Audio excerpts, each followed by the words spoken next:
हमारा गांव, हमारा तालाब, यह तालाब हमारे जीवन का अभिन्न हिस्सा है। एक छोटा सा गांव था, हरा भरा, शांत। यहाँ की हरियाली और शांति मन को मोह लेती थी। गांव के बीचों बीच था एक तालाब। यह तालाब गांव के केंद्र में स्थित था, जैसे गांव का दिल। यह तालाब गांव की शान था। गांव के लोग इसे गर्व से देखते थे। गांव वाले इस तालाब से पानी पीते थे। यह तालाब उनकी प्यास बुझाता था और जीवनदायिनी था। यहाँ नहाते थे, कपड़े धोते थे। तालाब का पानी उनकी दिनचर्या का हिस्सा था। बच्चे तालाब में तैरते थे, मछलियां पकड़ते थे। उनके खेल और हंसी खुशी का केंद्र था यह तालाब। तालाब के किनारे पेड़ों की कतार थी, पक्षी चहचहाते रहते थे। यह दृश्य बहुत ही मनमोहक था। सूरज की किरणें तालाब के पानी पर चमकती थीं। यह दृश्य बहुत ही सुंदर और अद्भुत था। ऐसा लगता था मानो सोना चमक रहा हो। तालाब का पानी सोने की तरह दमकता था। तालाब गांव की जान था। इसके बिना गांव की कल्पना भी नहीं की जा सकती थी। सब इसकी देखभाल करते थे। यह तालाब सबके लिए बहुत महत्वपूर्ण था और सब मिलकर इसे साफ रखते थे। धीरे धीरे समय बदला, मौसम बदलते रहे, लेकिन गांव की तस्वीर भी बदलने लगी। गांव में भी बदलाव आया। लोग लापरवाह हो गए। पहले जो गांव स्वच्छ और सुंदर था, अब वहां गंदगी का पहरा था। वे तालाब में कूड़ा करकट फेंकने लगे। किसी को भी इसकी परवाह नहीं थी कि उनका यह व्यवहार पर्यावरण को कितना नुकसान पहुंचा रहा है। प्लास्टिक की थैलियां, बोतलें और अन्य कचरा तालाब में तैरने लगे। यह दृश्य बहुत ही दुखद था और कचरा तालाब में जमा होने लगा। पानी गंदा होने लगा। तालाब का पानी अब पीने लायक नहीं रहा। उसमें से बदबू आने लगी। यह बदबू इतनी तेज थी कि आसपास खड़ा होना भी मुश्किल हो गया। पक्षी भी वहां से उड़ गए। जो पक्षी पहले तालाब के किनारे बैठते थे, अब वे कहीं और चले गए। तालाब की रौनक चली गई। गांव वाले परेशान थे।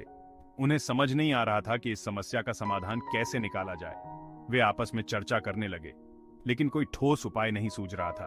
बच्चे भी अब तालाब में नहीं जाते थे। पहले जहां बच्चे खेलते थे, अब वहां सन्नाटा था। उन्हें डर लगता था कि कहीं बीमार न पड़ जाए।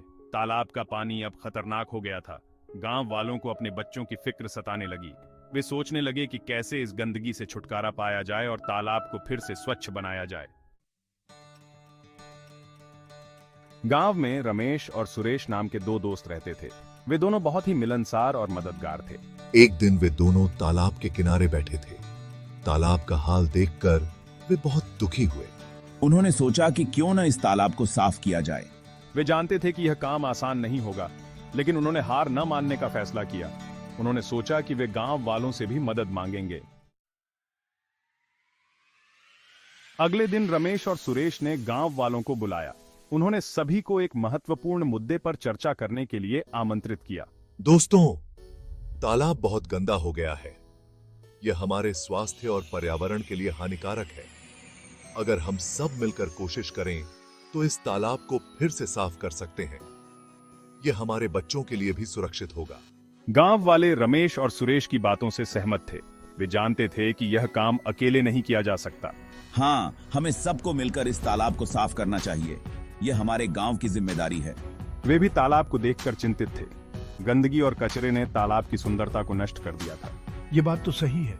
हमें अपने तालाब का ध्यान रखना चाहिए ताकि ये फिर से स्वच्छ और सुंदर बन सके। हमें अपने तालाब का ध्यान रखना चाहिए। ये हमारे गांव की धरोहर है। उन्होंने तय किया कि वे सब मिलकर तालाब की सफाई करेंगे। ये एक सामूहिक प्रयास होगा। चलो, हम सब मिलकर इस काम को करते हैं। यह हमारे गांव के लिए एक महत्वपूर्ण कदम है। सभी गांव वाले तालाब पर इकट्ठा हुए। वे अपने साथ सफाई के उपकरण भी लाए थे। उन्होंने अपने साथ झाड़ू, टोकरी और फावड़े ले लिए। सभी ने मिलकर काम शुरू किया।